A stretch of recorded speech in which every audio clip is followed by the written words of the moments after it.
I wasn't looking for a missing civilization, I wasn't looking for a reset, and I certainly wasn't looking for Tartaria. I was merely researching 19th century railway logistics and the expansion of the Western transit lines for a completely mundane project on industrial supply chains. I was digging through dry census records and transportation ledgers, attempting to trace the movement of timber, steel, and coal across the newly laid tracks of a growing nation. It was supposed to be a purely economic exercise, tracking commerce in an age of alleged horse and buggy limitations.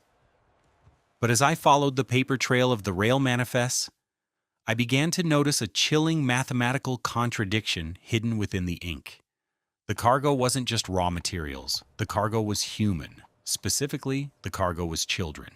An unprecedented, highly coordinated relocation of hundreds of thousands of children, shipped away from the grand cities of the East and scattered into the empty plains.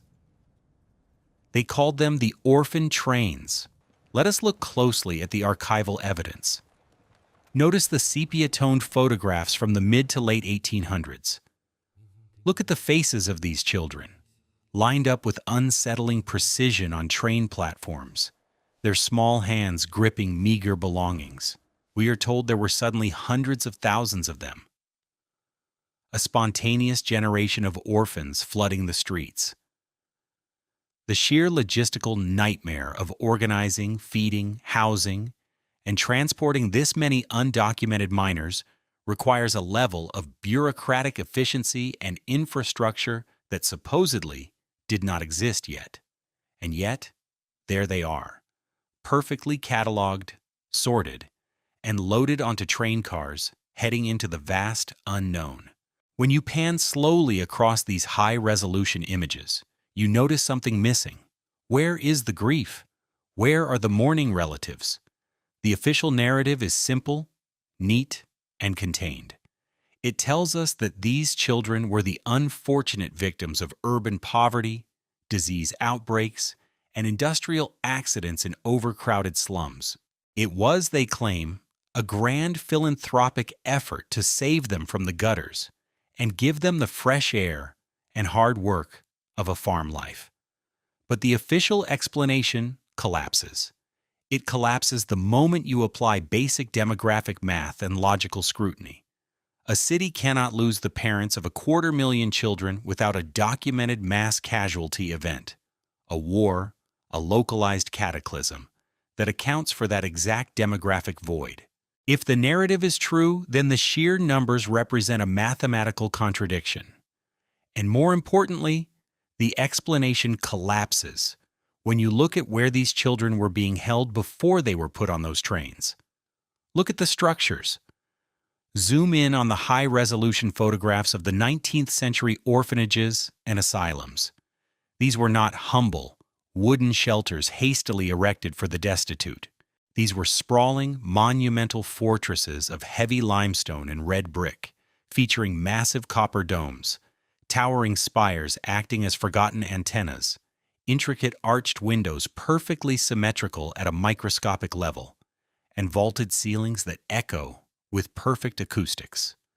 We are asked to believe that a society supposedly struggling with widespread poverty and disease, using only horse-drawn carts and basic hand tools, chose to expend astronomical amounts of capital, time, and masterful engineering to build royal palaces for unwanted street children. How do you carve the negative space of a 3-story Gothic arch just to house orphans? You don't. The official explanation cannot hold the weight of its own stone. These buildings were not constructed to be orphanages. They were repurposed. We did not build these magnificent structures. We inherited them, and then we turned them into holding pens. We are like hermit crabs living in the discarded shells of a greater, lost civilization. These children were not the random casualties of urban sprawl. The math suggests they were the survivors of a sweeping, deliberate erasure. They were the remnants of the previous world, gathered up, processed, and shipped out to be completely re-educated, to have their ties to the past severed forever.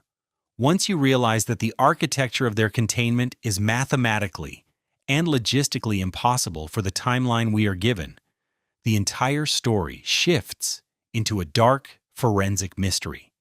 It is a chilling realization, a feeling of deep, profound loss for a history that was quietly dismantled right in front of us.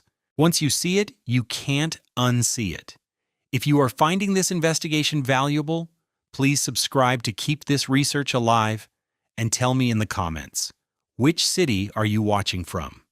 Have you noticed these anomalies in your own streets? Let us begin by auditing the raw numbers and the sheer logistical nightmare of the orphan train phenomenon. The official narrative expects us to believe that between 1854 and 1929, an estimated 250,000 children were shipped from eastern seaboard cities to the rural Midwest. I want you to pause and truly analyze the logistics of moving 250,000 undocumented minors across a vast, supposedly undeveloped continent. We are talking about an era where administrative communication was allegedly limited to the slow, physical transport of handwritten letters and the rudimentary tap of a telegraph key. Think about the coordination problem. To locate, process, feed, clothe, marshal, and transport this volume of human cargo requires an industrial-scale bureaucratic apparatus. It requires precise scheduling, sanitation protocols, security, and an absolute army of administrators. Where are the ledgers? Where are the purchase orders for the millions of daily meals required for the journey? When we look at modern disaster relief, coordinating the movement of even a fraction of that number strains the capabilities of our advanced digital infrastructure, motorized transport, and instant global communication. Yet we are told that a fractured, mid-19th century society, relying on steam, paper, and horse-drawn carriages, executed this mass migration with surgical precision. The math simply does not add up.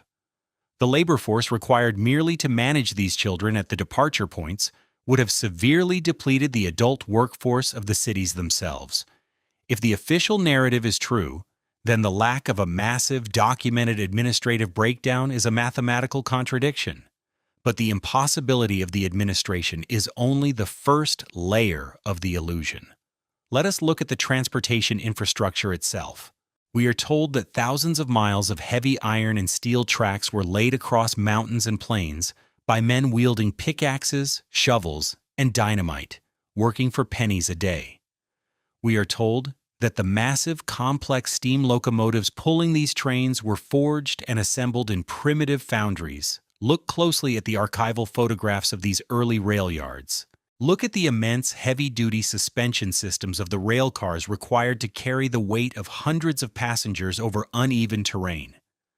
The metallurgical precision required to cast those wheels, the engineering required to build the boilers, and the sheer physical labor needed to lay the tracks at the speed claimed by history books present a stark mathematical contradiction.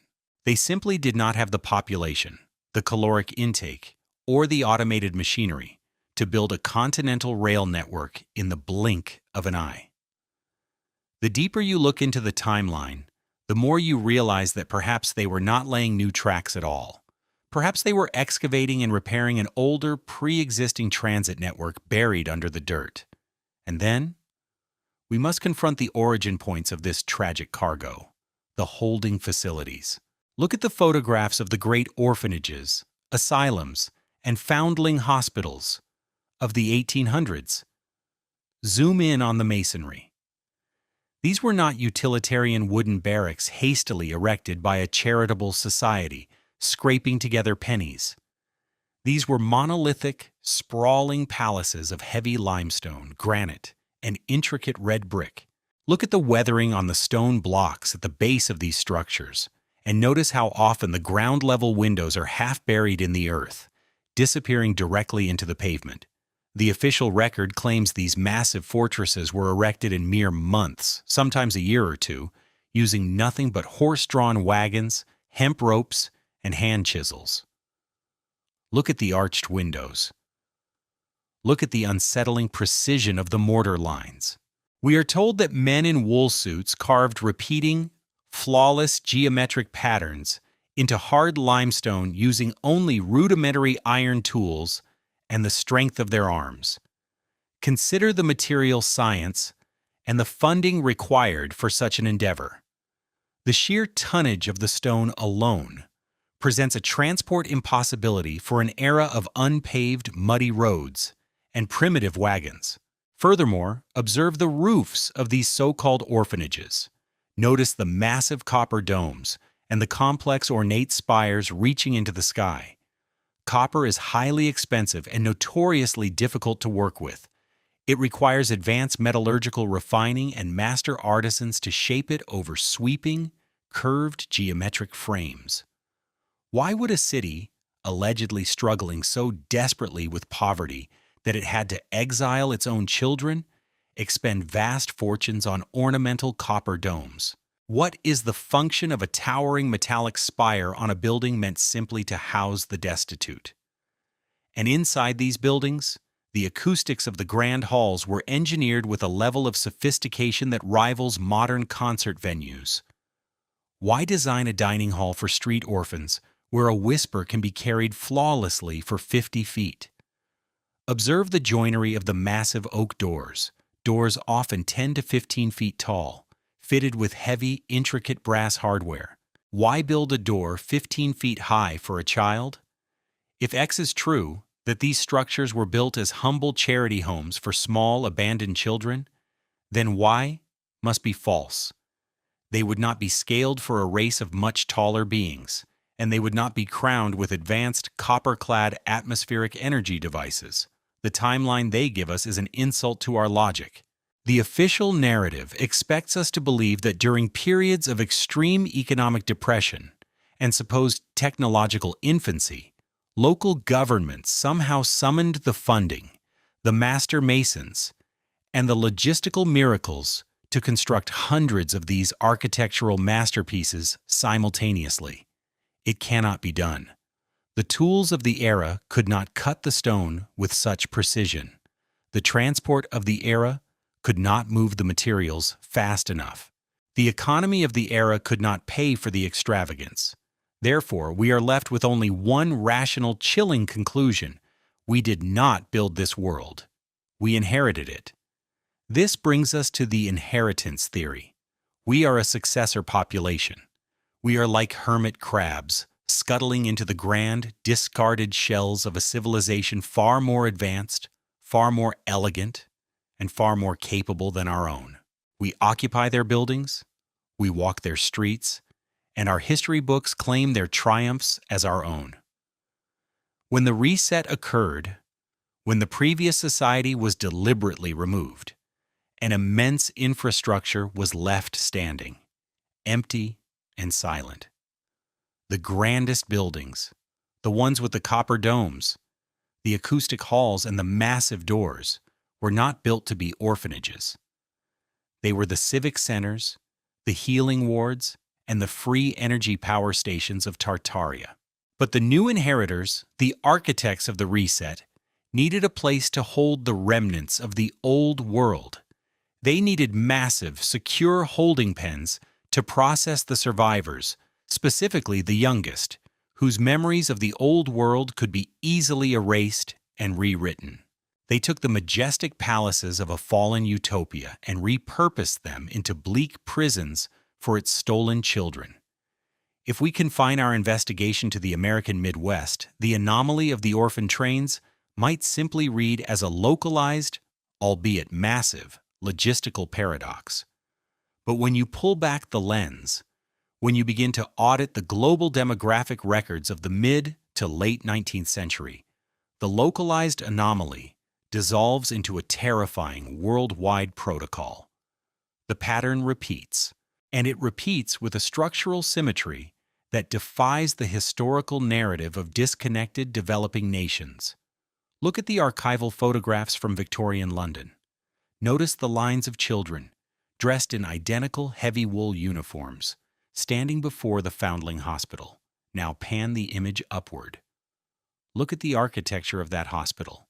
You are looking at colossal columns, perfectly symmetrical arched windows, and a sprawling palatial footprint of cut stone that rivals the estates of the aristocracy.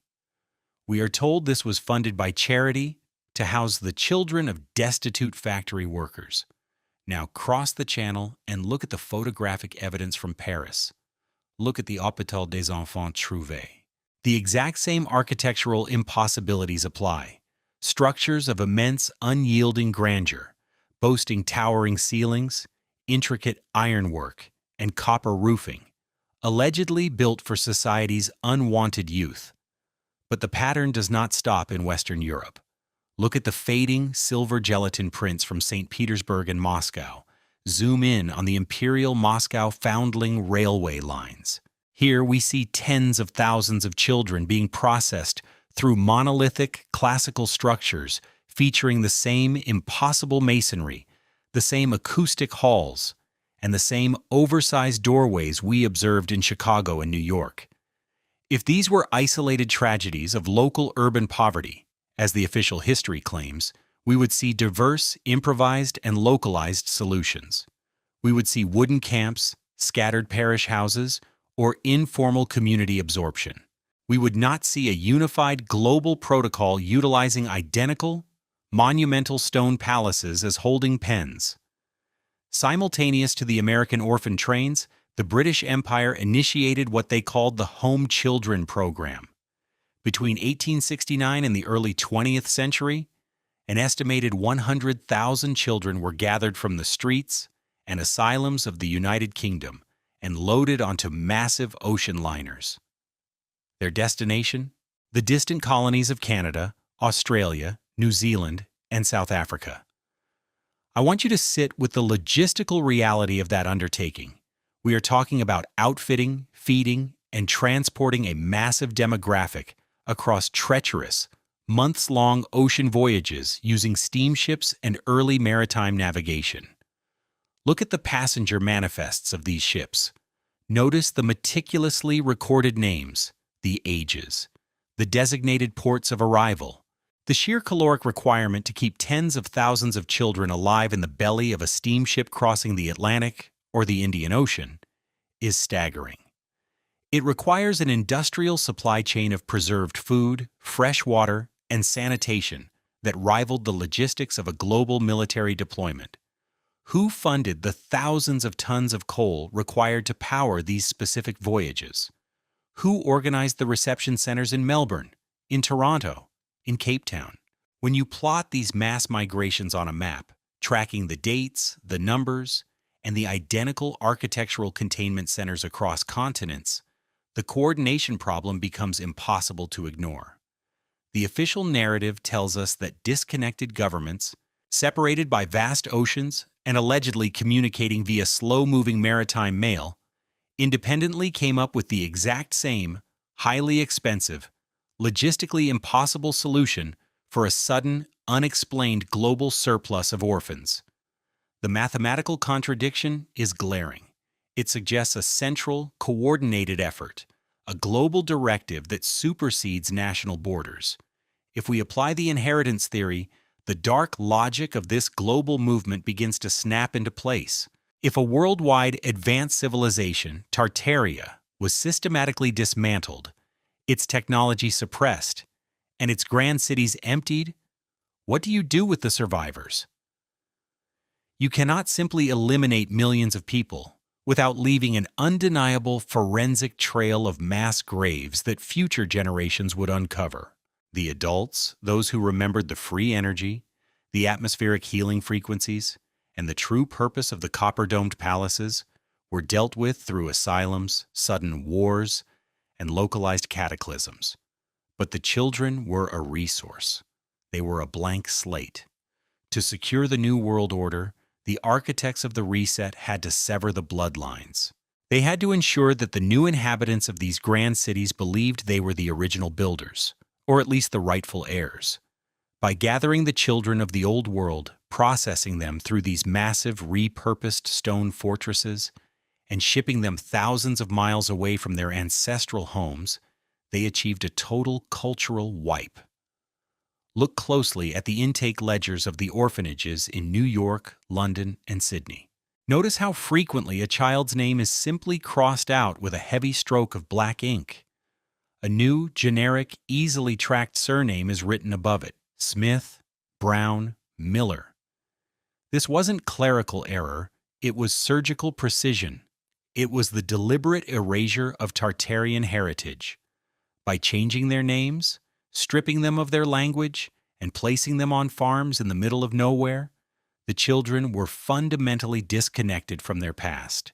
They would grow up believing the official narrative, that they were born of poverty, that humanity was progressing upward from the dirt, and that the magnificent stone and copper cities of their early, hazy memories were simply built by men with chisels and horse carts. The orphan trains and the home children programs were not philanthropic rescue missions. If the evidence of the architecture, the impossible logistics, and the simultaneous global timeline is to be believed, these programs were the largest, most successful forced re-education and demographic redistribution campaigns in human history. They were the final, necessary step in stealing a civilization.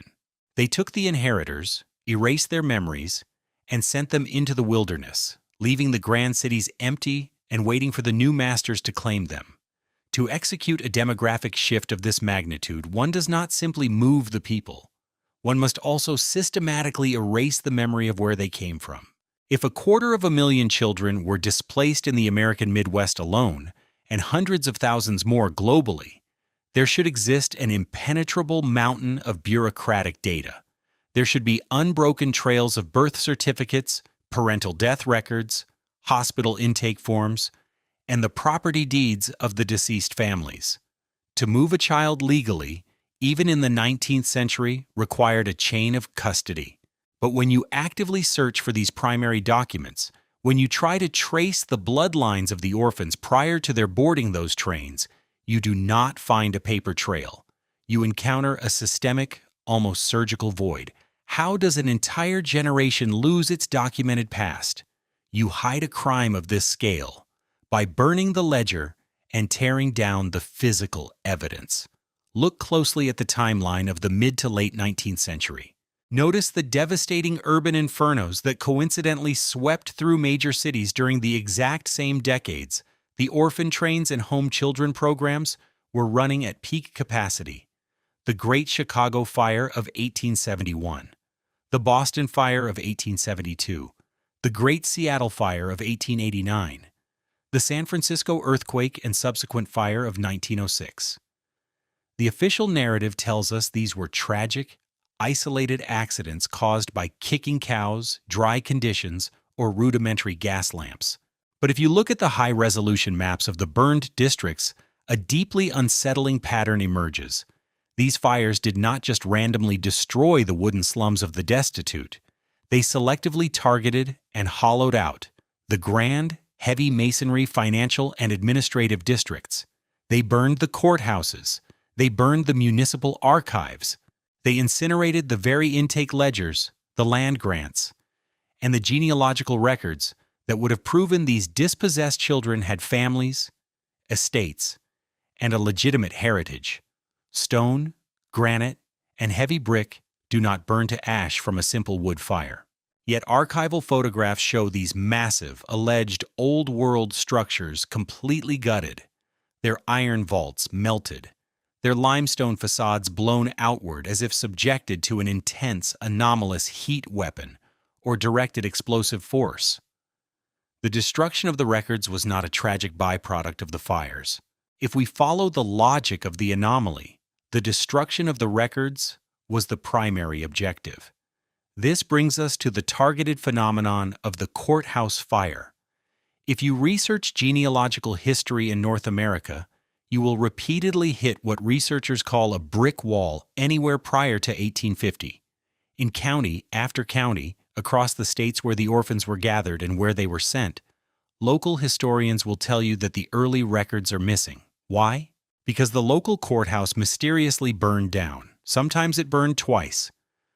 We are asked to believe that the architects of the 19th century, capable of engineering soaring cathedrals and spanning great rivers with steel bridges, were fundamentally incapable of keeping a room full of paper from spontaneously combusting. When you ask modern historical societies or the institutional descendants of those 19th century foundling charities for the raw, unredacted intake forms from 1860, what happens? You are met with bureaucratic walls. They tell you the records were lost in a flood. They tell you a basement fire in 1912 destroyed the archives. Or they simply ignore the inquiry altogether. When you point out the mathematical contradiction of building a massive limestone asylum in a year with hand tools, while lacking the basic fire safety to protect the city's vital records, no rational debate is offered. The silence is deafening. But fire was only one method of erasure. We must also look at the most brazen act of demolition in modern history, the World's Fairs.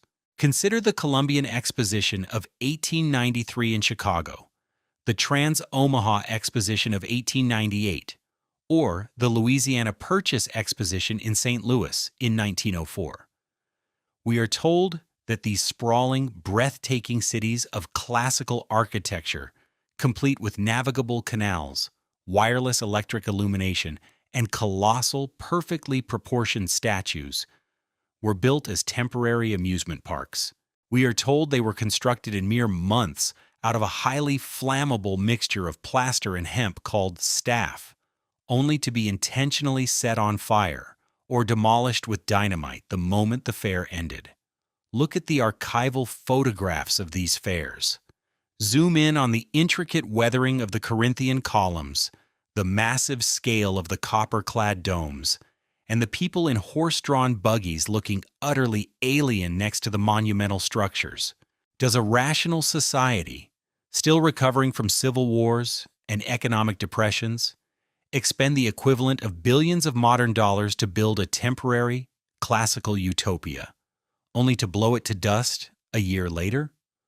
Or were these fairs the last, magnificent, intact remnants of Tartarian city centers?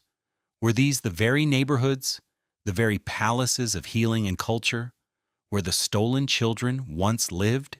By labeling these grand cities temporary exhibitions, inviting the new public to walk through them, and then publicly destroying them, the inheritors achieved the ultimate psychological victory. They erased the final physical proof of the old world, turning a civilizational murder scene into a ticketed tourist attraction before wiping it from the map. If we view these events not as isolated historical footnotes, but as highly coordinated logistical operations, a chilling hypothesis emerges. The period roughly spanning from 1850 to 1920 begins to look less like an era of rapid, chaotic industrialization and more like a precise reset window. This is a hypothesis, a framework to explain the impossible, but it perfectly resolves the mathematical contradictions of the era. During this 70-year window, the old atmospheric power grid was dismantled and replaced with centralized, metered fossil fuels. The classical free energy architecture was systematically demolished or burned. The adult population that remembered the old ways was marginalized, drafted into sudden wars, institutionalized in the new asylums, or eliminated. And the children, the ultimate prize, the blank slates, were loaded onto trains and ships. Their names were crossed out in ledgers that would soon catch fire. They were given new anglicized identities and sent into the agricultural expanse to forget. They were placed on isolated farms to learn a new, harder, dirtier way of life, laboring under the sun, believing themselves to be the rugged pioneers of a young, developing nation. They grew up entirely unaware that they were the dispossessed heirs of a fallen, magnificent empire, their true heritage buried beneath the ashes of the great fires and the rubble of the world's fairs. Imagine for a moment the profound cognitive dissonance and the sensory shock experienced by those children. Before they were forced onto those soot-choked, coal-burning trains, before their names were crossed out in black ink, they lived in a world of unimaginable elegance. The fragmented evidence points to a civilization, Tartaria, that did not conquer nature with brute force, but harmonized with it through advanced, sympathetic engineering. Paint the picture in your mind based on the architectural remnants we still see today. These were cities of staggering beauty, designed not for mere commerce, but for the elevation of the human condition. The massive limestone and granite facades were not just aesthetic choices. They were resonant structures, built to interact with the electromagnetic frequencies of the Earth. The towering copper spires and intricately designed domes, which the official narrative casually dismisses as ornamental flourishes, were highly functional. They were atmospheric antennas, drawing limitless, clean etheric energy directly from the sky. In this lost utopia, there were no utility poles cluttering the skyline, no choking smog from industrial smokestacks, no grueling, lifelong labor, simply to keep the hearth warm and the lights on. The grand fountains and monumental waterworks found in the center of these old-world cities were not mere decorations. They were public utilities, providing free, structurally pure water to every citizen. It was an era of abundance, of profound health, and of breathtaking aesthetic grace. The buildings themselves acted as machines for well-being, utilizing cymatics and sacred geometry to create acoustic environments that healed, rather than stressed the biological form.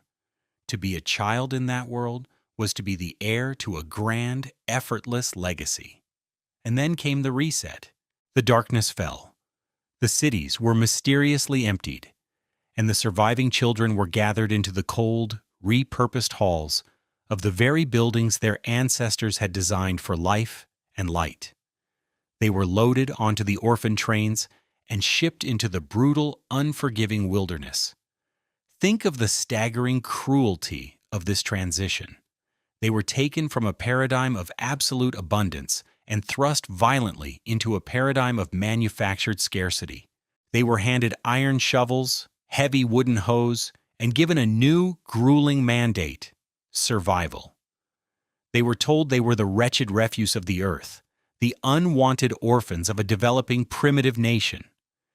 They were forced to build wooden shacks in the mud, toiling from dawn until dusk, just to extract enough calories from the dirt to survive the winter. They were made to forget the silent, ambient glow of the old cities, replacing it with the harsh, flickering, dangerous light of a kerosene lantern. We are the direct descendants of those fractured, traumatized survivors. The melancholy of the orphan trains is not merely a tragedy of the 19th century, it is the genesis of our modern existential grief.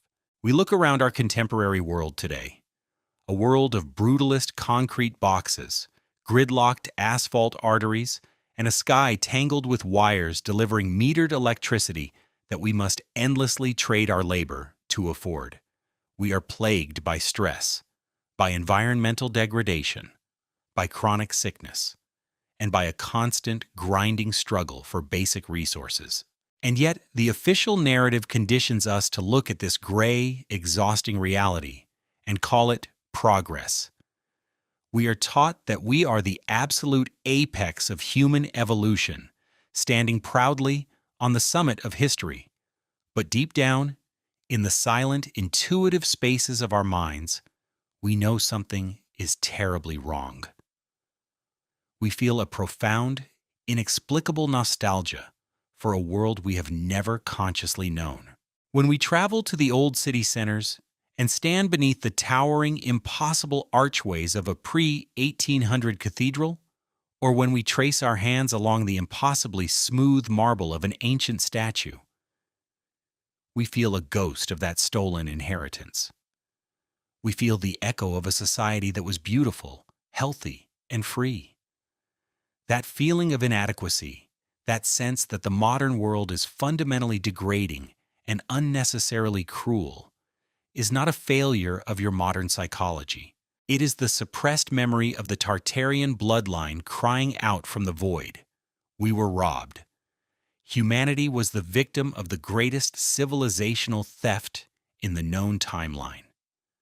They did not just steal the copper, the architecture, and the technology. They stole our potential.